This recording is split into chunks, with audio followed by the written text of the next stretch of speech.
Welcome to Your Aha Life, the podcast that invites you to slow down, reflect, and reconnect with what matters most.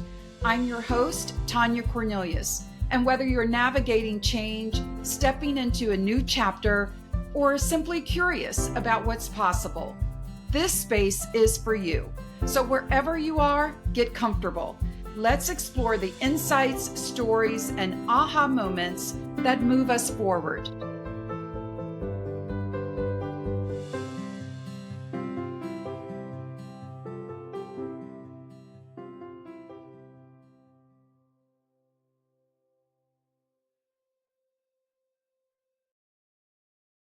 Hi there, everyone. Welcome to Your Aha Life, the podcast. I'm your host, Tonya Cornileus, and I have a very special guest with me today, Dr. Cheryl Jordan.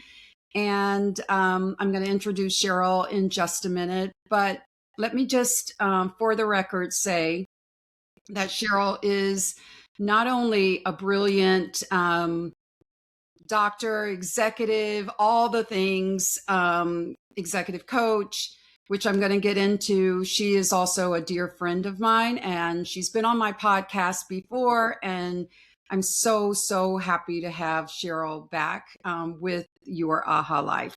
So let me just read a little bit of your bio, Cheryl, before we jump in.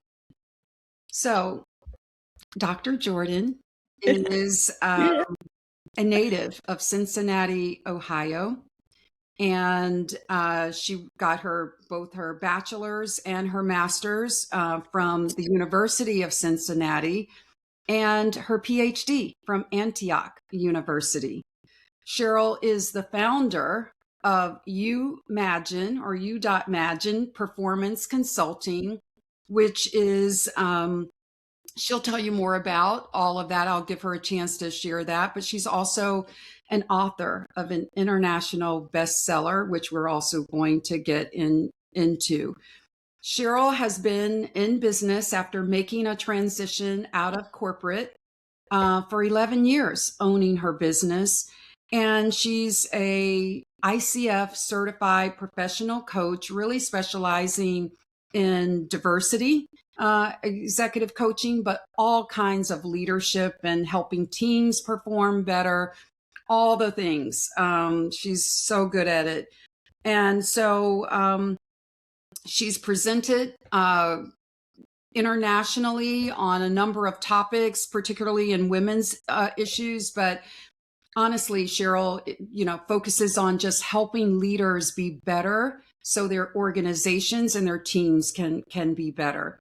So we're going to be talking a lot about transitions with Cheryl. So she's made a number of transitions, and I think she's like wonderful in terms of, making these transitions, being resilient, and doing it with a level of authenticity and being in touch with herself. So without further ado, I want to welcome you, Cheryl, to Your Aha Life, the podcast, or welcome you back. Okay. All right. And I'm so happy to be back, Tonya. You know what I think of you, and you just do such amazing work. So I had to agree to do this, and because, even though I feel like I have so much to offer, I have to tell people that I've learned so much from you as well. Yeah, well, we worked together at Turner, so that's the other how we met. Yes. Cheryl was when I first met Cheryl. You were HR for HR, like the hardest job in HR to have. Right. And on the island. Yes, very hard to be HR for HR.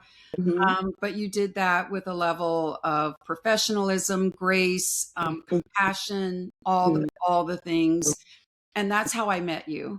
And then we got the good fortune to be able to work together on the same team.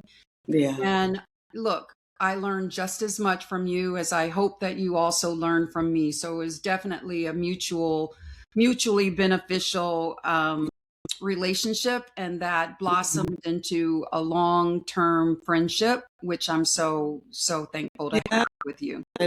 I'm blessed. Yeah. All Yeah. right. So, Cheryl, we're going to be talking a lot about transitions.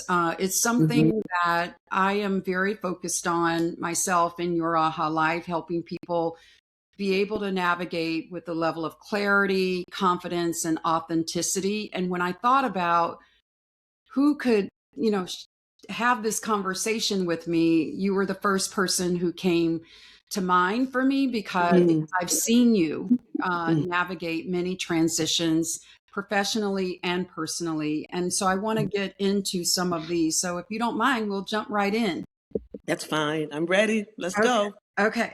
Yeah. So, as I said, you've made a number of choices, Hmm.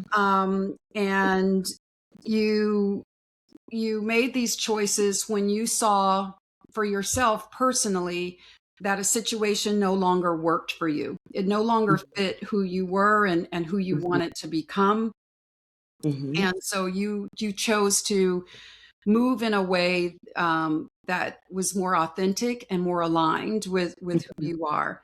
And I Yes. just am curious, and if you could share with all of us, what helped you make these decisions? And I'm talking specifically about your decision to leave the corporate life Yeah. and step into the unknown of running your own business, building your own business, and Yeah. running it successfully.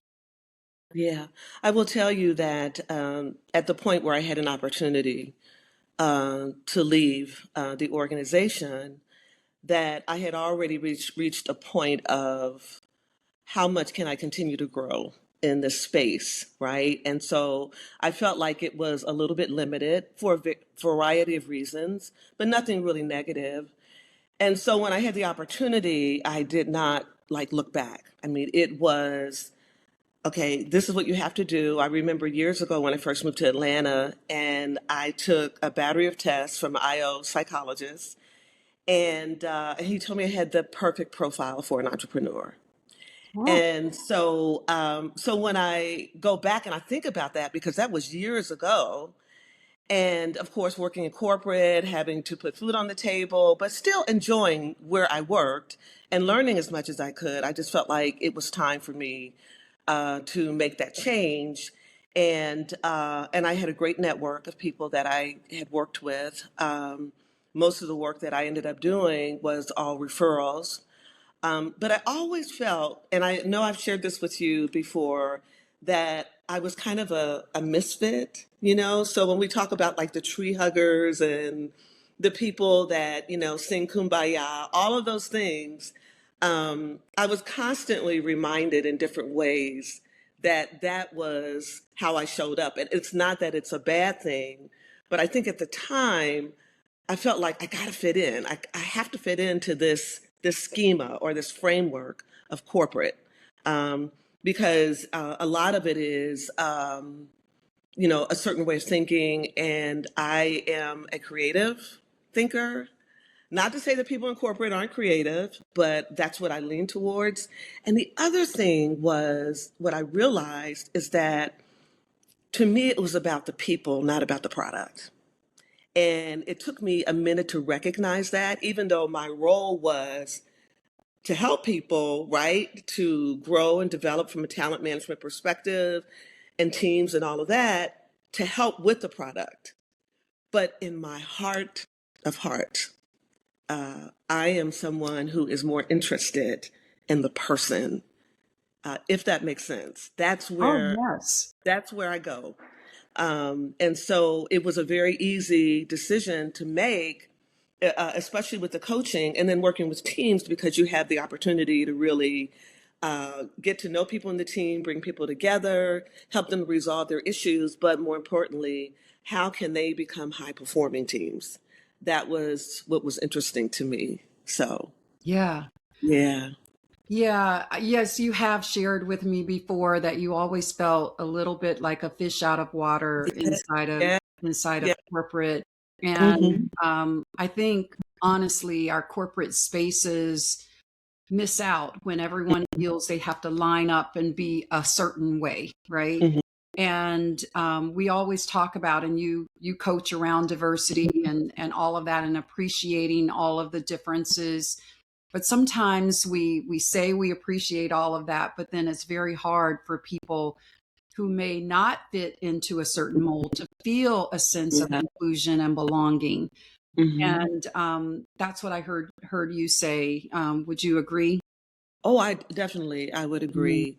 It was even at a point I remember in my career where I would like stress out about how come I can't be like this person over here, and I found myself comparing myself from a cognitive perspective, from a like memory, like oh they have a phenomenal memory, being organized and planful.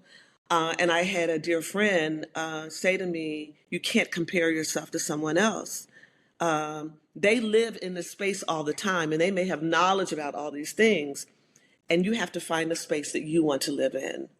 And so I think going from being more of a generalist into organizational development, I felt like it was almost like a spiritual transition in a way. I didn't see it right away, but I realized that, first of all, you have to lift up, you have to look across the organization, you have to recognize that there are multiple pieces that contribute to the effective operation of that organization. But if I continued as a journalist, I would still, it was like, okay, let me deal with this ER issue or let me deal with this over there versus saying, how do we make organizations more effective? How do we help people to reach a state of self actualization where they are content and very, very happy with who they are? Yeah. And that to me is the key. That to me is the I key. can tell it. I can tell just in Yeah. the energy, the voice, Mhm. there's a lot of passion around that. Mhm. So when you decided, look, I'm going to choose to, not stay with the organization, the opportunity came for you to be able to make that choice and you Mhm. took it. Mhm. And, so many of us would just try to opt back into another situation that was very similar to what we left.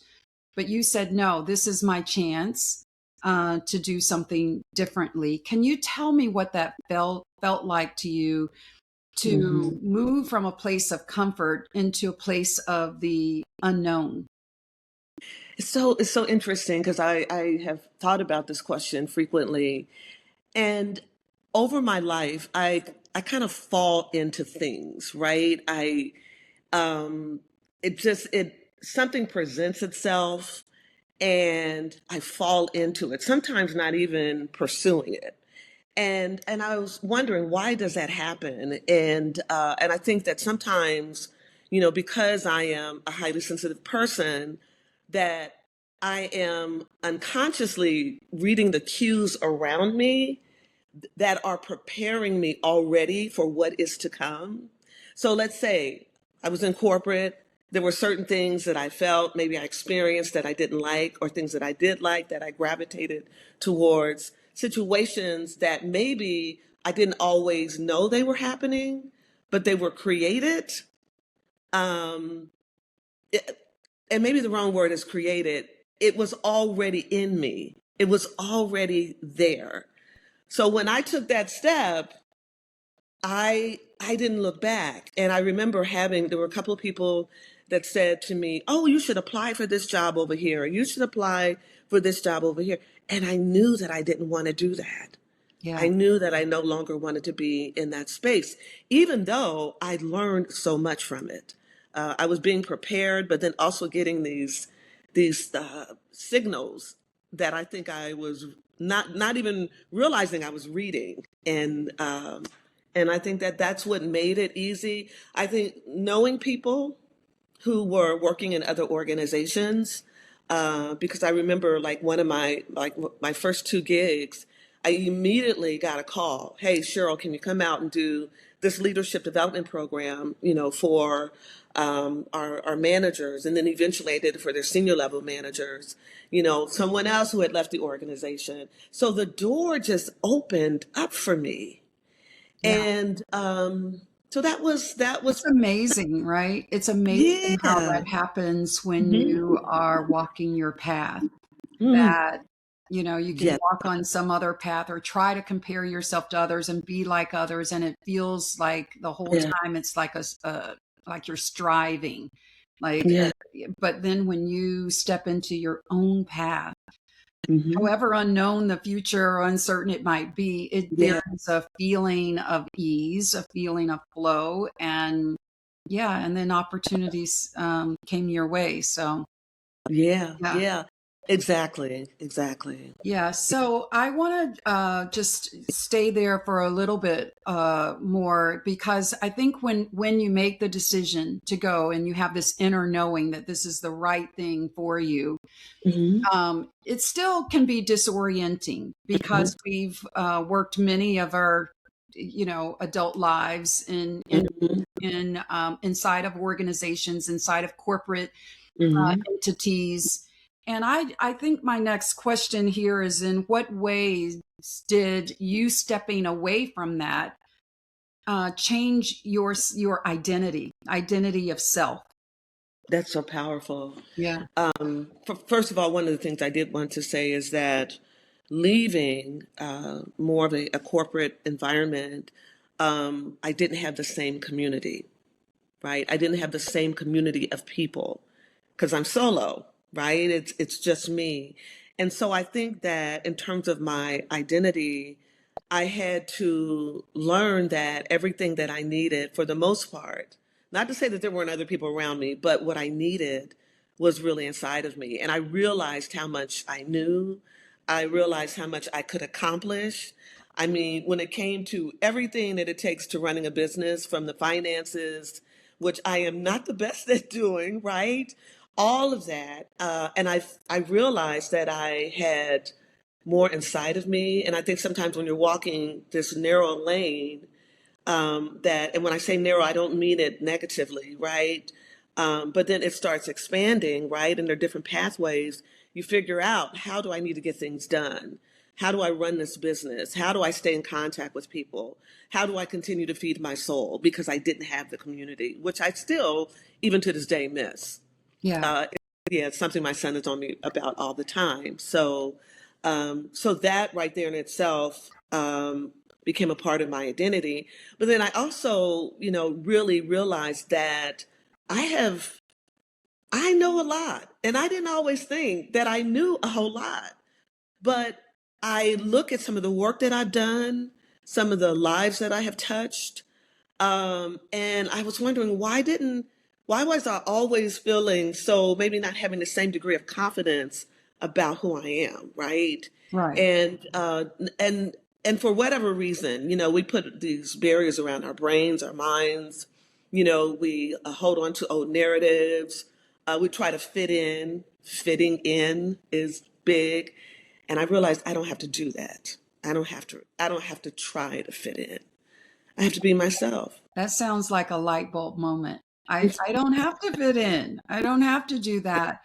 Yeah. So I'm going to transition into another set of questions in just a minute. Mhm. But before we kind of leave your transition away from your corporate life into your own business,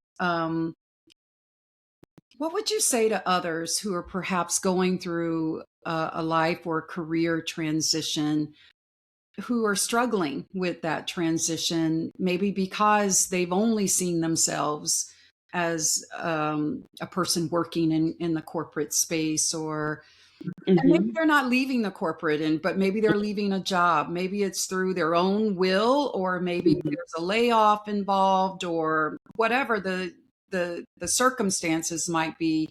What advice or what lessons learned would you give to someone who's going through a transition such as that? Yeah, the first thing I would think about is that learn to feel the emotion around the transition of the change.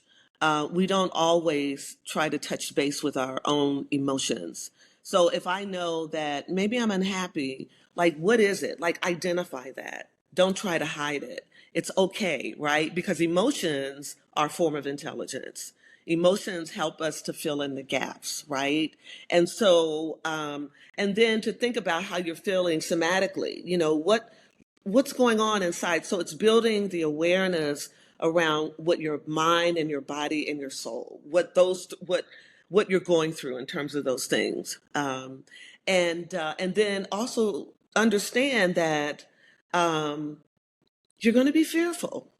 That fear is, we know, like, I think is the number one emotion, right? The fear, and it creates the most dysfunction across the planet. I mean, look at what we're currently in right now. It's all fear based, right? So acknowledging that and not becoming paralyzed and starting to build, to talk to people about the change that you want to make. Here's what I'm thinking about myself, right? I think also getting quiet, having those moments where if you have to go off to a retreat, right? I know you just went to a retreat, or if you've got to go to the park or some green space, because there's so much energy and positivity in nature. And there's so many messages that can come your way just by being quiet in those spaces. And then really just saying, jumping for it, but knowing that there will be mistakes, that one of the things I have to deal with as a coach, when someone interviews me, not everyone's going to accept me. Not everyone wants Cheryl to be their coach. But then there are people who do, right? And it took me a minute that you're going to deal with the rejection and you're going to deal with, like you said, that unknown. But I think the more organized you are around your plan, right? And having a plan, it helps to dismiss some of that ambiguity, and knowing that it's a natural state of being, Mm, right? that's Yeah. such good advice. Being in touch with our own emotions, feeling whatever they are, Mhm. sadness, fear, Yes. and but also staying connected to people who care about us, so we don't Yeah. have to feel like we're alone Hmm. through this process. And then moving on, moving even if you are a little bit afraid. So Yeah. I received that, as Okay. I'm going through my own transition and Uh-huh. will retire in, I don't know, I think it's about 75 days now. Happy It's for a big transition, Yeah. for some. And Hmm. thank you for sharing that advice. We could probably have a whole show just on that. But I'm going to switch gears now, because not only did you leave your corporate space, start your own business, and successfully working with leaders and across so many different sectors and industries and organizations, but you did something else. You wrote a memoir. You became a published author, best-selling, international best-selling author at that. Now, that memoir, I know there's a lot in that story of how that memoir Hmm. came to Hmm. be. Why don't you Yeah. tell us a little bit about how that came to be, and then tell us a little bit about your memoir, which, by the way, for audiences, is Hang On Tight, Pray. And Cheryl's going to tell us a little bit about how that came to be. Yeah. Yeah. So, my mom had a massive stroke, in 2016. I was here, living here in Atlanta. She is in Cincinnati, my hometown. um, was traveling back and forth, and just had to move. And I actually moved back just temporarily, to help take care of her. She passed away in 2018. Yeah, it was 2018 in September. But during the whole um, illness, it was very much to deal with. And I just started like journaling my thoughts into my cell phone, not writing it down, but speaking into my cell phone. So I would go to the facility where she was residing. Something might happen, whether it was positive or it was something negative. I'd leave in the evening and I would just talk into my phone. And it was very helpful for me to do that, right? To purge, it was cathartic for me. And so I decided, after I had gotten up to, I said, well, let me put all of this into a Word document. And next thing I knew, I had like maybe 25 pages. And I said, I can't let this go to waste. I've got to do something with this. And I decided that I wanted to go ahead and write a memoir on the experience that I had as a caregiver, how it felt to see my mom not be able to communicate effectively, not to be able to walk. I mean, she was like this really strong Black woman, strong, right? And so it was hard for me seeing her that way, and I had to figure out a way to how do I get through this, and the book was my way of doing that. And so I talk about her, I tell stories about her, our relationship, and then I started thinking, but what does all of this mean for me, and what could it mean for others? Because we all go through traumatic experiences in our lives when we lose someone, if we're sick, lose a job or whatever. And I realized that during the battle, because I found myself upset quite a bit, that I had to learn to surrender the things that I could not control. Uh, we have an internal locus of control, and then there's the external, right? And we can't necessarily control the external all the time. So I had to learn how to reframe the situations that I found myself in, or found my mom in, or my family, in relations to her illness. I had to figure out, how do I tap into joy, right? Like finding joy in the moment. And I remember like taking my mom outside, and we would watch the chipmunks like running back and forth, and this whole flock of ducks that stopped the traffic on the road in front of the facility where she was. And she would just look and smile. I had to find those moments with her, sitting in the sunshine. I also had to realize that, like the river, it always changes, right, when we're standing in it. And then the other one was, and I remember I wrote this in my book, that the river, you can't push it. Like there are things that they're going to happen, and we have to learn how to cope with those things. And so I write about that. I write about community. You mentioned that earlier, how Yeah. important it is to have community. And there were people who I felt saved.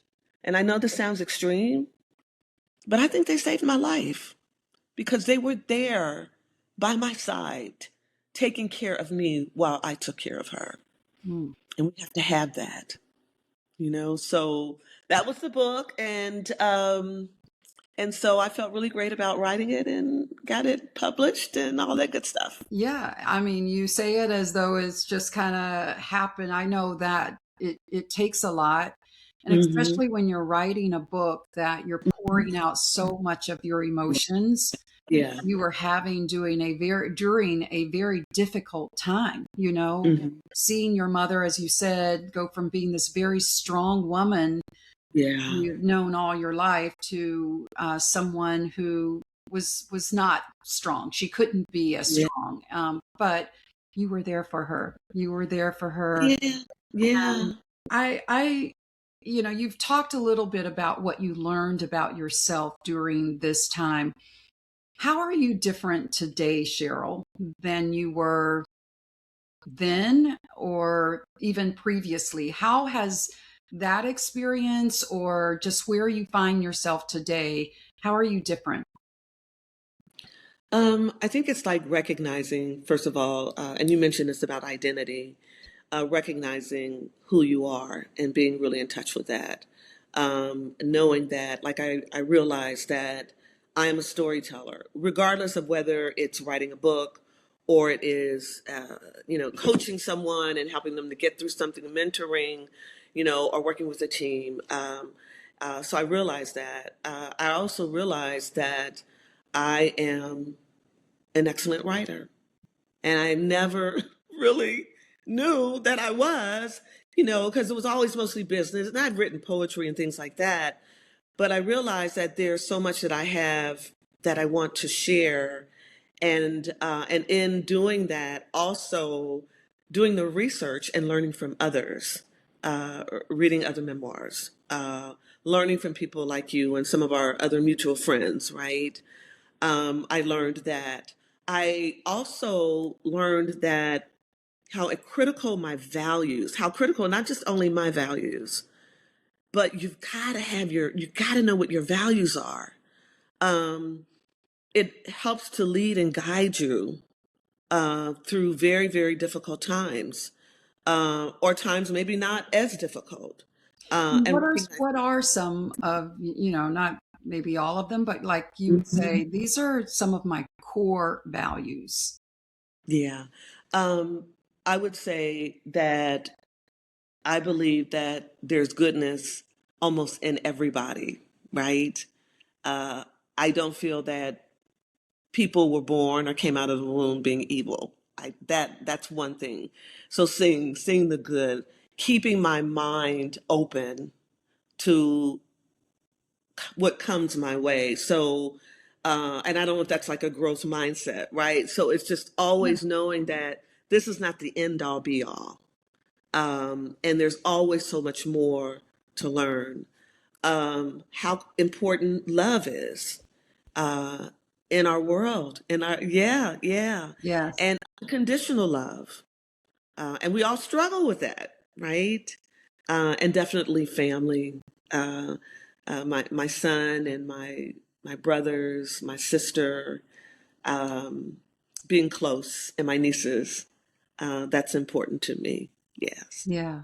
Yeah. So we've just had a few minutes of just walking through your transition story, Mhm. um, and how you face those times.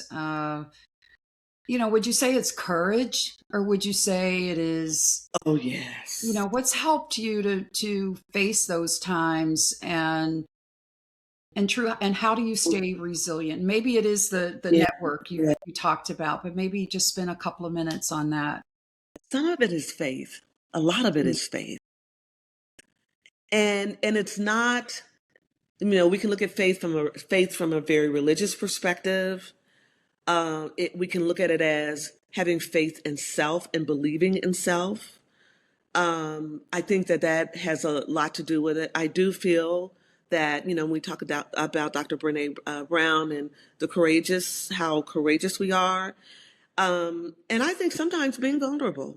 And I've found, and this is, when I think about our community, that sometimes we are afraid to be vulnerable.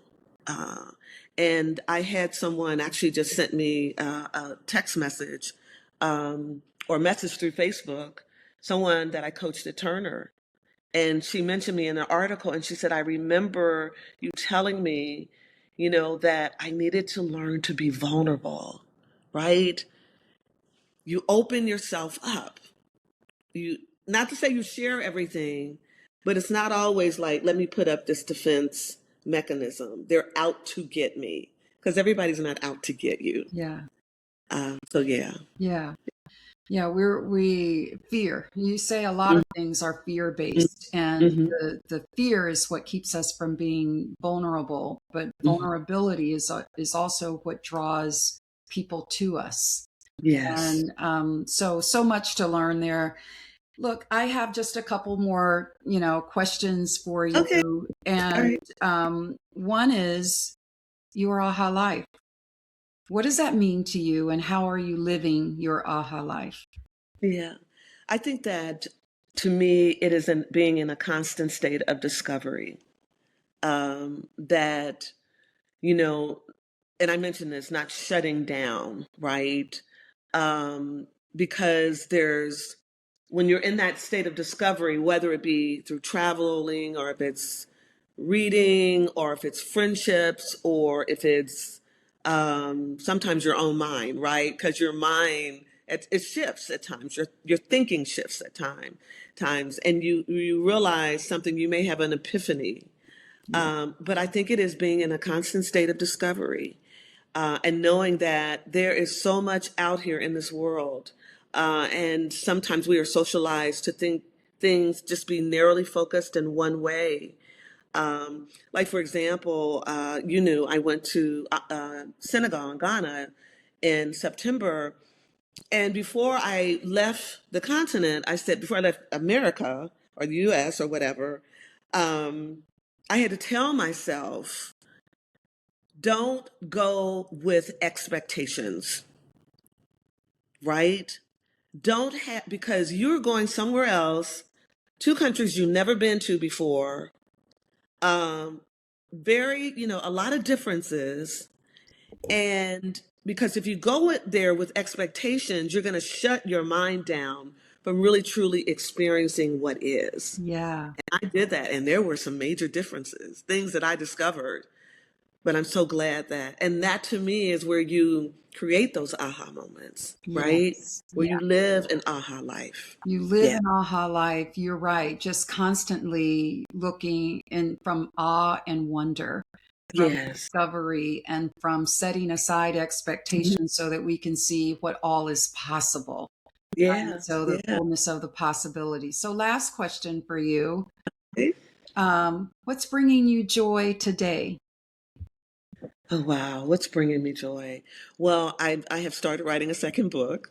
Um, so that brings me joy. Of course, my family and my son brings me joy to see him evolving Yeah. and starting his own nonprofit and, receiving his Grammy earlier this year.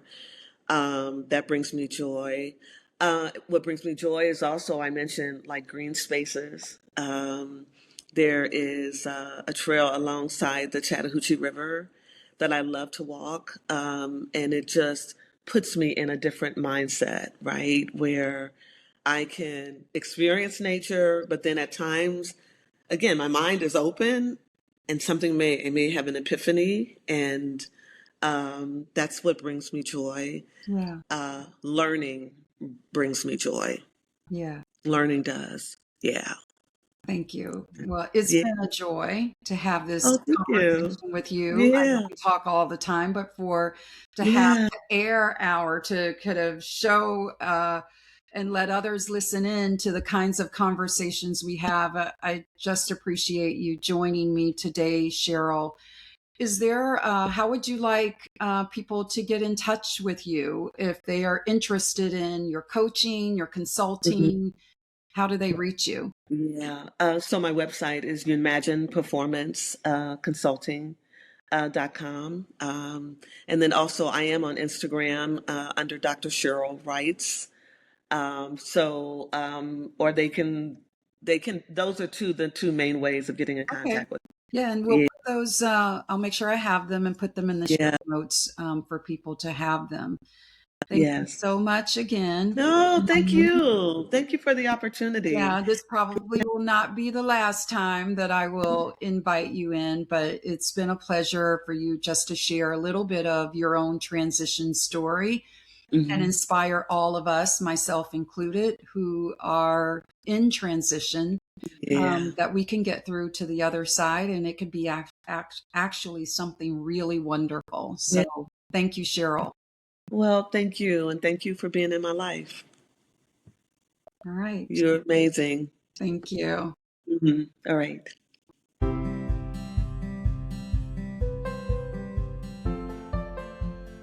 Thanks for spending time with me today. If something you heard sparked insight or stirred your spirit, I'd love for you to share it and leave a review. You can also join the AHA Life community at yourahalife.com for more inspiration and special member perks. Until next time, keep showing up with clarity, confidence, and authenticity, and keep choosing a life of more joy, more purpose, and more fulfillment. Take good care.